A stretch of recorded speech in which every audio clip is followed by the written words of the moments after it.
F-16s are already in Ukraine, at least if we want to believe Russian mill bloggers, while Ukraine has shot down 3 Su-34 fighter bombers in one single day in an air ambush, and Japan is, for the first time since 1967, delivering lethal weapons outside to another country to aid Ukraine. This and more in this situation report.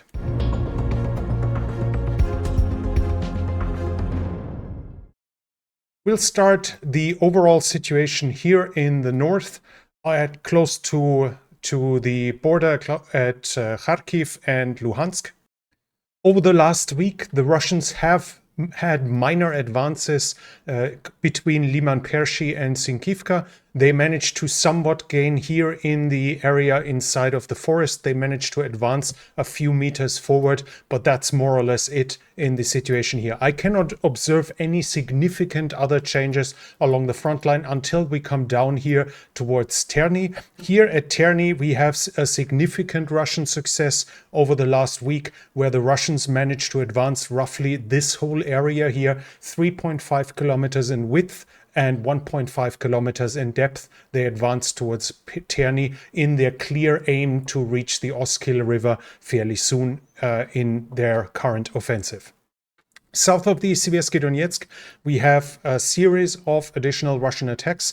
We start here at Spirne, where the Russians managed to advance south of it, pushing towards the northwest, like roughly this area here has fallen to the Russian side. Also at Bodanivka, more or less west of Bakhmut, the Russians are also advancing. They have just recently been here at the reservoir. Now they have basically entered Bodanivka with their soldiers. The fighting is now up for Bodanivka, whereas in the south they managed to fully capture Khomove and advance further to the west in the direction of Chasiv Yar. Now the Russians have advanced further than they had at any point in this area in their Bakhmut offensive. As you probably remember, starting in May, the Ukrainians started counteroffensive activities at Kharkiv, at Bakhmut, in the Bakhmut region, recaptured a fair amount of territory here, and now the Russians have not only recaptured that lost territory,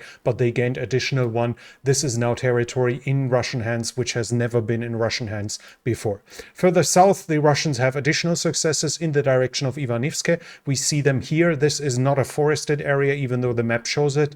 Those are dachas, basically weekend houses, and we've recently seen in the last week that in the last situation reports that the Russians had captured this area here, and now they have mostly taken the dachas, which were still in Ukrainian hands since the loss of Bakhmut. This here is probably mostly evacuated by the Ukrainians now. It's just not under full Russian control yet, but the Russians are advancing towards Ivanivske as well. Further south, they have additional advances and successes as well. Here they were already on the ridgeline. They advanced a few hundred meters along the road here towards the west, and they managed to push further towards Klishivka from the railroad line. Overall, no dramatic changes, and they haven't managed to seriously advance further along the ridgeline here. So Klishivka for now can probably still be defended, but the situation is not developing positively for the Ukrainians, whereas the Russians still push from the railroad line here directly east of Klishivka towards the town itself, and are starting to push the Ukrainians away from there as well. Further south at Avdiivka, we have additional changes as well. We have Russians having additional advances in the direction of Osheretine. Here we see them advancing along the railroad line. More or less this area has fallen into the Russian hands over the last week. Overall, a few hundred meters, no drastic change here. And the more important things is both in Stepove as well as towards the coke plant.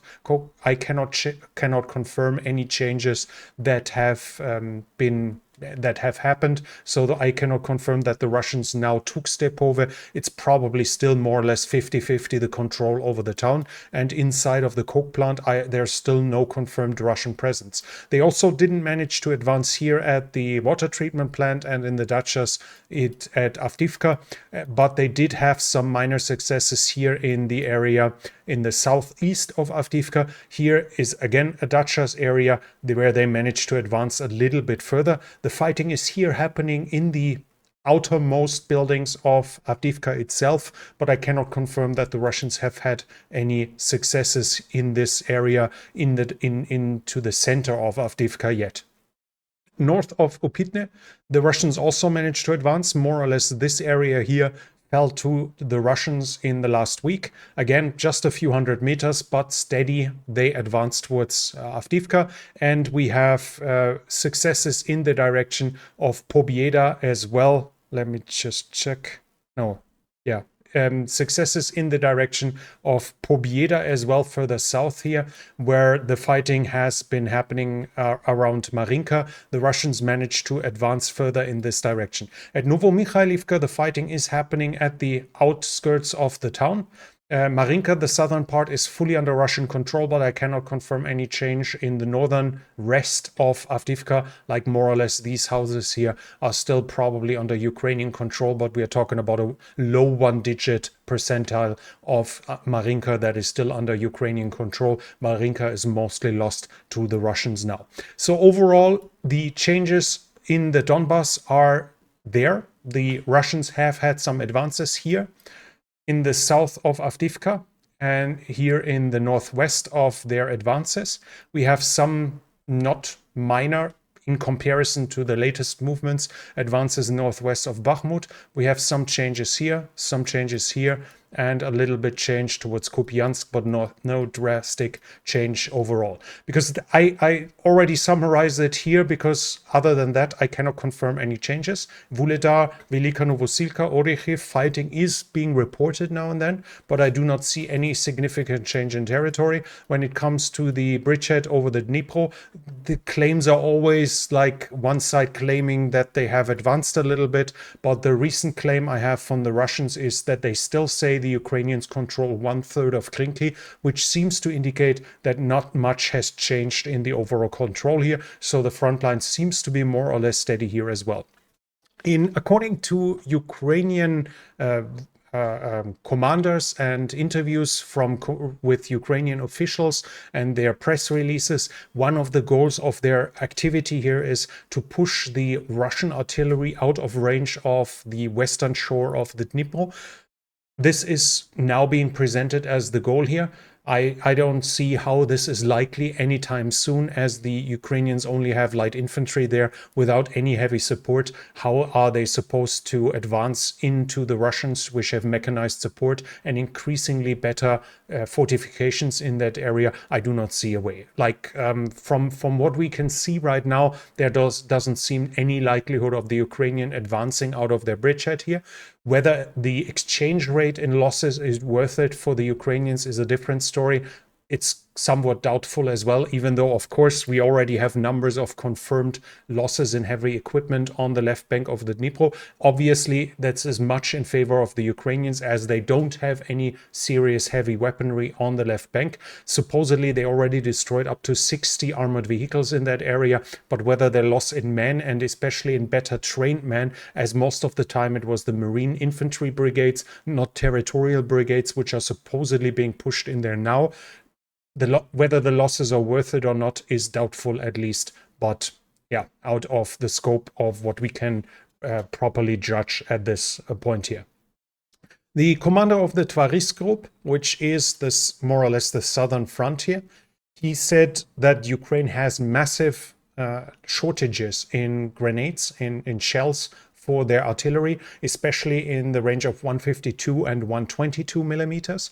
Those are the Soviet calibers, which are barely produced in the West. There is some production capacity in the former Warsaw Pact, which is now part of NATO, for instance, in Romania. Supposedly our factories, Czech Republic should be able to produce some, Poland probably as well. So there are some factories there, but in volume, those factories can't produce enough to even remotely meet the Ukrainian demands. And they are saying the Russians at the same time shoot 5 to 7 times as much as they shoot. As we already discussed on this channel, the Russians might not have the plentiful ability to shoot shells anymore like in summer of 22, but thanks to North Korean aid, they are far from having trouble supplying their units. When it comes to the number of shells, the only shortages they might have are logistical at a point that they simply aren't able to bring the shells in the adequate numbers towards the front. But a general general shortage of shells is not existent here. We have an interesting video here which shows that the Russians are now building roofs on their fortifications here. We see that this is clearly in construction, whereas this is already being built. This seems to be fairly effective, actually. Now, we don't know what this is made of, and it's probably not providing a lot of protection against drone drop munitions or against FPV drones. At least it seems likely, even if we would have to know the material, we would have to see how it's shaped to judge that in some degree. But the decisive point is it hides where the Russian soldiers are. Obviously, the range, the lethal range for a drone drop munition is fairly small. It's within a few single-digit meters. And for that, you have to know where the enemy are. If there are 3 soldiers here and the FPV drone hits here, then they at most have some ear trouble if they weren't wearing hearing protection, but they won't be harmed by that. But as the distance protects them, especially with the trenches being curved and showing somewhat zigzag line. So if the Russians do this all over their trenches, then it will significantly diminish the usage of the efficiency of drones, as they simply don't know where to strike. Knowing where the trench is when you have weapons of a small destruction capability isn't helpful if you don't know where they are occupied. And we have pictures from Ukrainian fortification activity, as we can see here. Now, we talked about it that Salushny and Zelensky agreed on building fortifications, indicating that 2024 will probably be a year of strategic defensive by the Ukrainians, where they want to make up for, basically copy what the Russians did to prevent any serious success in the Ukrainian counteroffensive. We see them here obviously placing bunkers, and this is, I think, quite interesting. It probably shows the construction of a room which will be a shelter, probably to sleep in and things like this. And you can see the distance here. What is that? 3 meters, 2.5 to 3 meters of earthworks. That should be able to take 1 or 2 shell hits on top of it without killing the people inside. So we see how they are building it here. And obviously, if it's far enough back and if they have the personnel, then this should be quite successful. And at the same time, 3 Russian Su-34s have been shot down in this area here. They were likely flying glide bomb attacks towards Kherson. And according to the Russians, one of the crew, which is a 2-man crew, has successfully ejected and is alive, whereas the other 2 crews will have likely died. The attack there was apparently a surprise attack by the Ukrainians. Now, according to later reviews, recently the Russians flew in fairly low and then pull up to roughly 7,000 to 8,000 meters, sometimes 10,000 meters, to drop the bombs to then give them range, but reduce the time for the Ukrainians to learn that they are currently attacking. In this way, they probably freshly developed, at least those are the expectations, a freshly delivered Patriot battery, which should be the one that came from Germany, was likely positioned in this area. And at the first moment when they knew the Russians are coming, it's possible that they already pre-launched the missiles, as the Patriots can receive targeting data while already in the air. This would reduce the time the Russians have to react, as the targeting radar that is necessary to do the final guidance has a specific signature which can be detected by the fighter bombers, by the Su-34, and thus allow them to evade the missiles. But Obviously, that takes time, that takes energy, and climbing up makes them lose a lot of energy while they are still facing towards the Ukrainians. If the missiles are already in the air at that point, this is likely going to be a successful intercept. How exactly it was done is unclear yet. There might have been a secondary radar closer to the front line that detected it and thus allowed the Patriot battery to launch it. There are some claims and rumors that an AVAX from NATO might have guided it in. I would say this is impossible. I can't imagine that NATO actively engaged in that war, because that would be actively engaging in that war. But it seems more likely that the Patriots were pre-launched once the attack was identified, and then receiving the final data, not giving the Russians time to evade. This has proven successful. We talked in the past situation reports about the effectiveness of the Russian glide bomb attacks and about the intensity. Up to 100 per day, over 100 at times per day in this whole region is obviously a big threat to the Ukrainians, as the explosive mass in a bomb is much, much higher than from an artillery shell. And now, at least for the moment, the Ukrainians will probably have blunted the Russian attacks until they have adjusted for that new threat and until they have found tactics that allow them to operate despite that threat level. The burden, the attacks with glide bombs should be significantly lower for the Ukrainians in this area. We have some, or actually a lot of news about troop generation as well. The Ukrainian general staff was saying that North Korean grenades now and then detonate in the barrels of Russian artillery pieces. Now, obviously, we're talking about the Ukrainian general staff, which is an active war participant and thus has an interest to give us false information to appear to brighten the mood and things like this. But generally, now and then barrels explodes. That happens. It's possible that this actually happens now and then, as the quality, at least according to the pictures that were circulating around, is fairly low. And we have the data from the North Korean bombardment over the South Korean island a couple of years ago, where half of the shells didn't even hit the island. And that gives us a general idea about the other regard. Even if the barrels more or less hold it out, the shells that the Russians get supplied probably aren't of the greatest usage. Now, for North Korea, it doesn't matter too much if the powder for the propellant isn't properly measured, if it's inconsistent.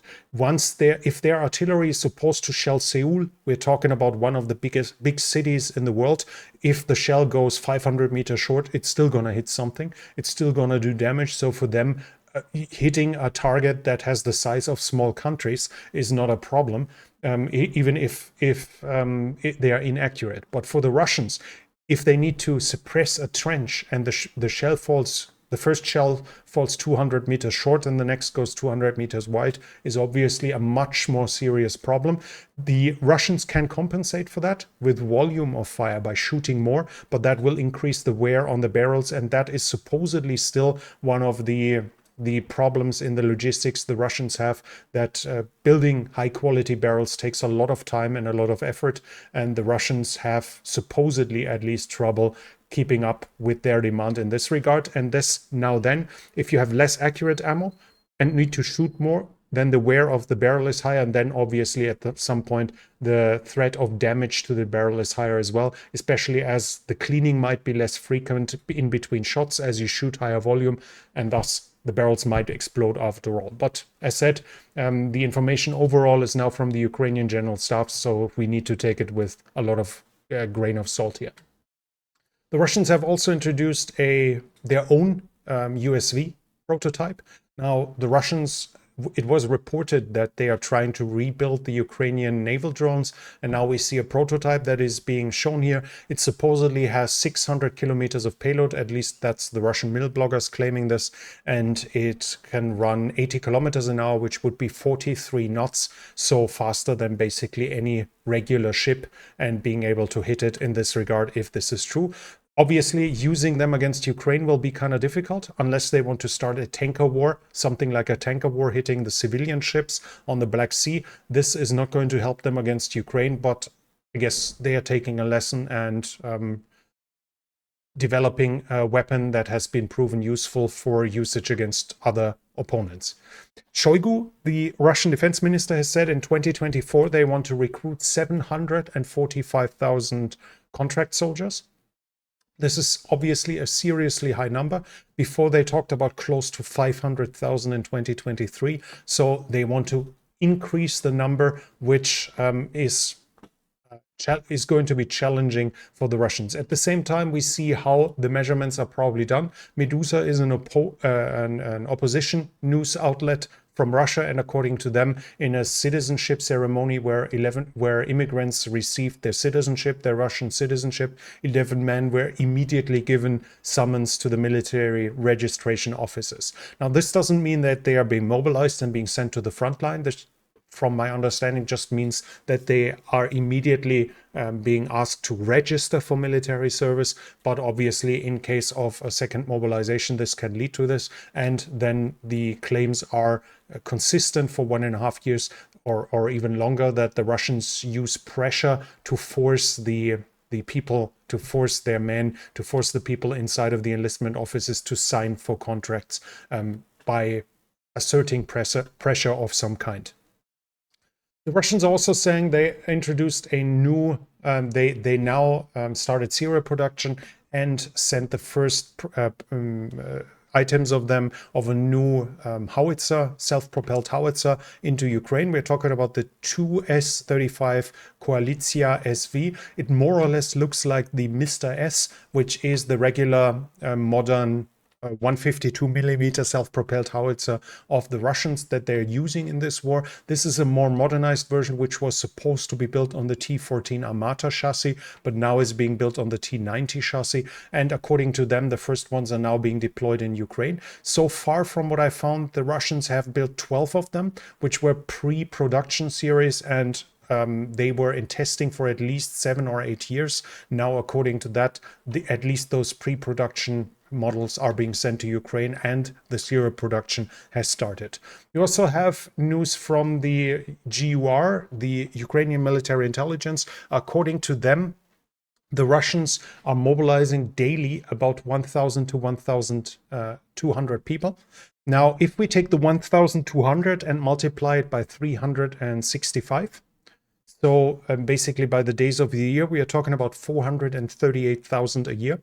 And Medvedev has said on December 1st that the Russians had recruited 450,000. So roughly they'll end up in an area that is 5 to 7% higher than the calculations by the GRU, basically confirming what I said before. When we talked about the numbers from Medvedev in the past, I always said that they sound realistic because we see the losses the Russians are suffering, but we also see that they are still increasing in size. Nowhere do the Ukrainians claim that they are superior in numbers, despite them likely fielding 700,000 to 800,000 men, whereas the Russians came with barely over 200,000. And if we see the losses they suffered, the more realistic estimations, the partial mobilization, and the numbers they have along the front line now, according to the Ukrainians themselves too, I said in the past that 450 doesn't seem to be that far off from the truth, but I also said, in a case like this, you would always round up. If you actually have 412,000, you don't say 412, you say 430, 440, something like this, because it sounds better. It's like every demonstration, the organizers will, if they count it's 1,200, they will never report 1,200. They will report 1,500 to make it sound more impressive, to make it sound that their goal was supported by more. Now, I said in the past that the numbers we were given by the Russians are likely a little exaggerated, but still fairly close to the reality. And here we have the GUR basically confirming what I said in the past. If we take the upper number, we are within the margin of error, what we could expect by the Russians claiming themselves. Whether they'll be able to recruit 745 next year is a different story, though.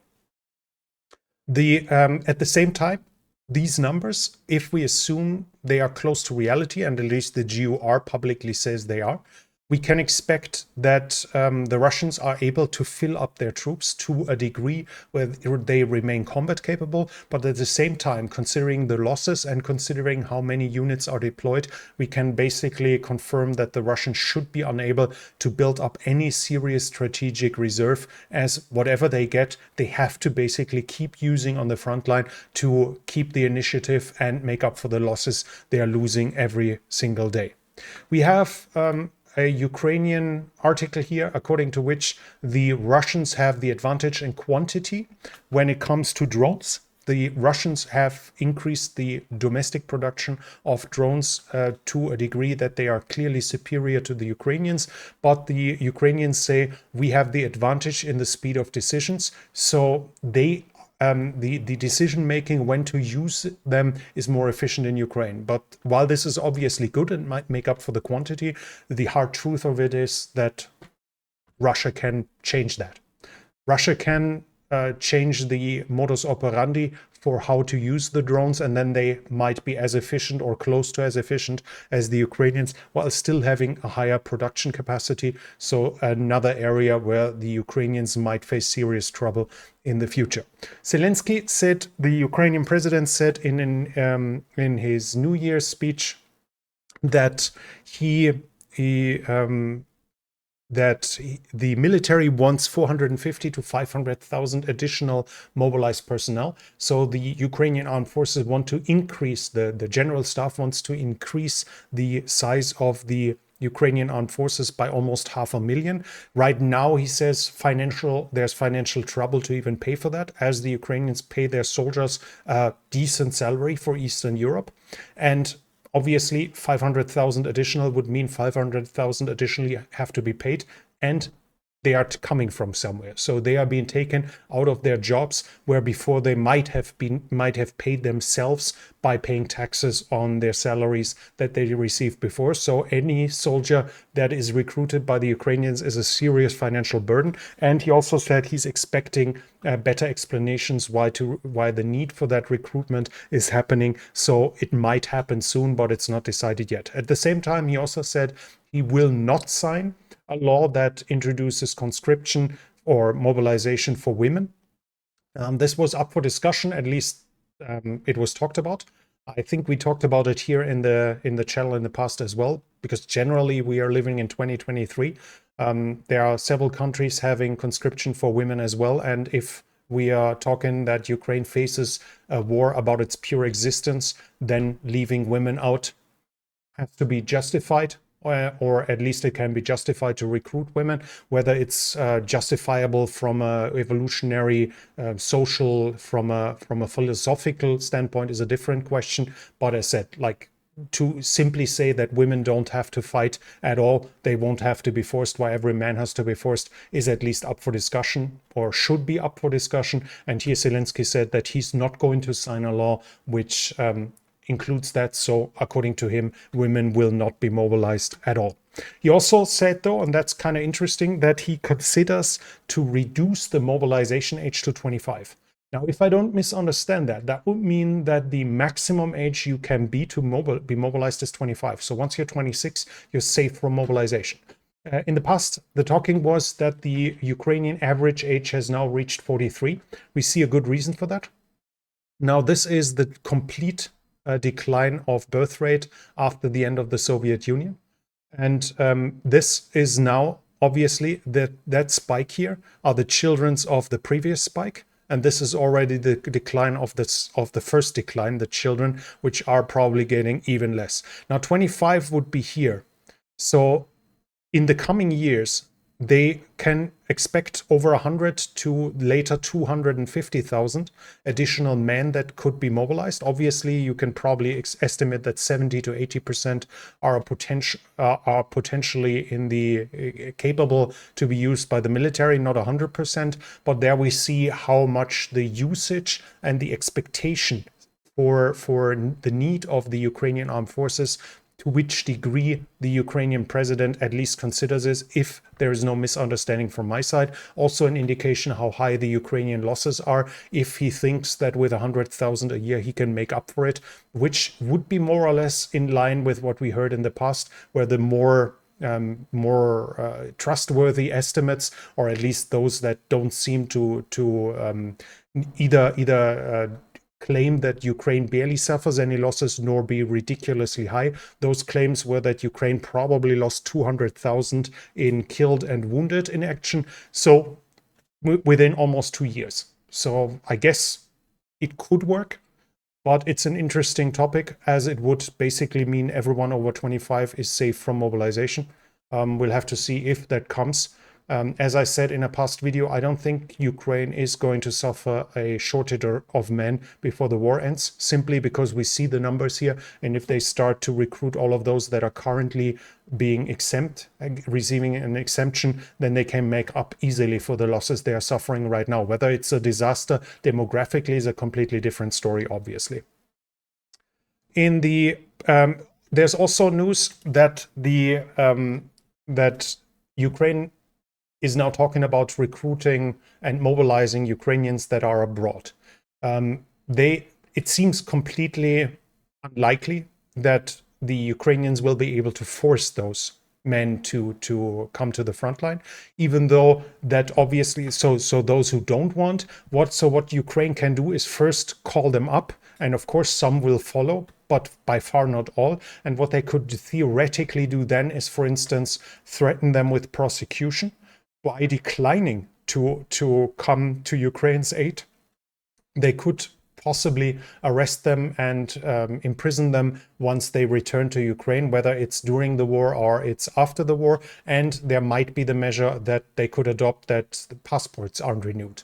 And foreigners without a passport are usually being deported. So in that case, they might be able to get, at least from some countries, the men. I don't think in Europe there is going to be a deportation of Ukrainian men to Ukraine. And I don't think in making their passports invalid would force the European Union members to deport them. But here in Panama, for instance, I know Ukrainians that are potentially in fighting age that haven't gone to Ukraine. Whether Panama would allow them to stay here without a valid passport is obviously a different question. But we'll see that Ukraine, while they might not suffer from man shortage, that they run out of the last men, they are still being challenged by how to find people to recruit, as they still need to keep the country running. They still need to have the post delivered, have the factories being run, the power plants being run, etc. So simply for the fact that they still have men doesn't necessarily mean they can't send them all to the front line. In the political sphere, we have some news as well. The G7 are talking about handing over the confiscated 300 billion of Russian values to Ukraine, to aid Ukraine, but the saying is in accordance to law. So whether it's going to work and how it's going to work is far from certain as of now, but at least it's up for discussion. At the same time, a Russian member of parliament has proposed a law that would make Russophobia a crime for foreigners in a different country as well. I didn't know that it's already a crime, but only so far, only if you're a state official, if you are employed in an international organization, or if you are a foreigner in his general function, in your job, that you are doing Russophobia inside of your job. According to that, the Russians already considered you to be a criminal. So I guess if you go on vacation to Russia, you might be arrested. Now, supposedly, it's going to be for all foreigners. So if I am considered to be Russophobic because I don't take Russia's side on this in this YouTube channel, I might actually be threatened with arrest in case I should go to Russia at some later point. Obviously, this is nothing new. The Chinese, for instance, do the same. If you support independence of, let's say, Hong Kong or Tibet, you're committing a crime in China in this regard as well. So we see that Russia is taking a lesson here from the Chinese. Russia is changing its immigration law. My nose is itching. That's why I touched it the whole time. And I hope there's no bugger visible. The Russia is changing the immigration law for Belarusians.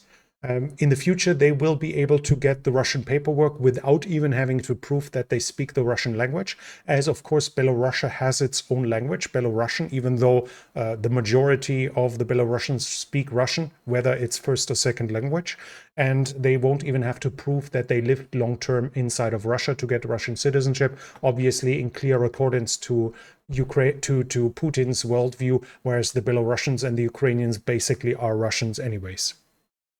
Uzbekistan has called the ambassador, the Russian ambassador, into the foreign ministry after a former Duma member of parliament after a former member of parliament said in a press conference, advocated the annexation of areas from which working migrants are coming. And he even mentioned parts of Uzbekistan. So Uzbekistan asked the Russian ambassador into the foreign ministry. This is being seen as a heavy means of expressing outrage in diplomatic terms. But obviously, Russia said, we have nothing to do with that. We don't want anything to do with this. But it shows that the former Soviet countries that were in the former Soviet Union are somewhat on edge in regards to this, as obviously a lot of them have Russian minorities, and it's an official Russian state doctrine that Russians abroad also have to be protected by the Russians themselves, which basically threatens everyone else who has Russian citizens with Ukraine's fate unless they follow what the Kremlin wants in this regard. Also, we have the Wall Street Journal mentioning that the secretary of the Russian Security Council, Nikolai Patrushev, was responsible for the killing of Yevgeny Prigozhin. Western intelligence agencies have come to that conclusion, and he is an intimate of Vladimir Putin, and is considered that he was responsible for planting a bomb it was said on the wing of the plane, probably inside of the wing, maybe in the fuel tank or something, that made the plane crash after the wing was blown off. And in regards to international support, we have a minor earthquake in geopolitical terms. Japan is now likely going to send Patriot missiles for the air defense system to the United States, which would allow them to deliver some of their own Patriot missiles to Ukraine. And the same is being said, according to the Financial Times, 155 millimeter grenades are going to be delivered to the United Kingdom, which will then give some of its own stocks to Ukraine as well. This would be the first time that Japan is delivering lethal weapons out to another country since 1967, when they introduced a law that banned the exportation of weapons to, for instance, communist countries, to countries that are likely going to face war in the near future. And after that, the only exports they had were of non-lethal kind, whereas now they are sending explosives basically abroad. And the report is in Danish media that Ukraine will receive the first F-16s until the end of the year. They are not claiming that it's already combat ready, and it seems extremely unlikely if we know if the numbers are true, when the first training has started, unless there was some training in secrecy. It seems absolutely impossible that the Ukrainians can actually already be combat efficient with the F-16. They might be able to start and land, but being combat efficient is obviously a very different question. But that doesn't stop Riba here to claim that there's already a full F-16 squadron already located on the territory of the Ukraine, and they even call it so-called Ukraine now. I think it's the first time I saw that here on Riba. The Riba is obviously a rabid pro-Russian mill blogger. We see them here claiming this to be Russia, the annexed areas as well. But according to them, they think that the Ukrainians already have F-16 in combat duty. I think that's highly unlikely, for the reasons stated, and we need to remember that while Riba might be one of the better mill bloggers from the Russian side, for instance, they also said in the Kherson offensive last year, in 2022, that Leopard 2 tanks had been spotted there, which was like a year before they even were delivered to Ukraine. And finally, some rumors, unlikely too, but according to H.I. Sutton, there's an Italian midget submarine under construction in Romania for an undisclosed customer. The midget submarine has 4 torpedoes, I think. 2 torpedoes, where was it? Here. Two 533 millimeter torpedoes, plus 2 additional that can be stored. I'm not sure if they would be stored upon the hull, for instance, like this. But according to that, a mini sub is being built there in Romania for an undisclosed customer. Obviously, why would it be built in Romania? Because then it could be delivered into the Black Sea. Now, that might mean it's in construction for the Ukrainians, even though I think it's unlikely. And then again, we have to ask who is going to run it. The Ukrainians don't have any experienced submarine crew anymore. They lost their last submarine, which was a completely obsolete, I think, Foxtrot class or something like this, a diesel submarine, diesel electric submarine from the Cold War. They lost it in Sevastopol when the Russians annexed and took over the peninsula. And before that, the submarine didn't leave the harbor for a decade or something like this. So they shouldn't have anyone experienced in submarines to any serious degree. And whether a single mini sub isn't a suicide mission against the Russians that still have a powerful navy in the Black Sea despite all of their losses is a different question, especially once it leaves the Ukrainian air cover and anti-submarine helicopters like the Kamov-27 can start chasing it. Still though, it might be possible, it just seems unlikely to me, but we'll keep an eye open on this channel to see if it's going to turn out to be true after all. If you don't want to miss this, then I would like to invite you to subscribe to the channel and hit the bell icon. I will likely not do another situation report until the next year. So at this point, I want to wish you a Merry Christmas and a Happy New Year. If you don't see me before that, I might do a video in between, but I don't plan to. I plan to spend time with family and friends in the meantime and relax a little, as my workload has been quite massive over the last 2 years. If you like this video, then please give it a thumbs up. It really helps with the algorithm. Leave a comment what you think about the current developments in Japan, or do you have any additional information about the mini-sub, or do you see a sense in building a single mini-sub for the Ukrainians at this phase of the war?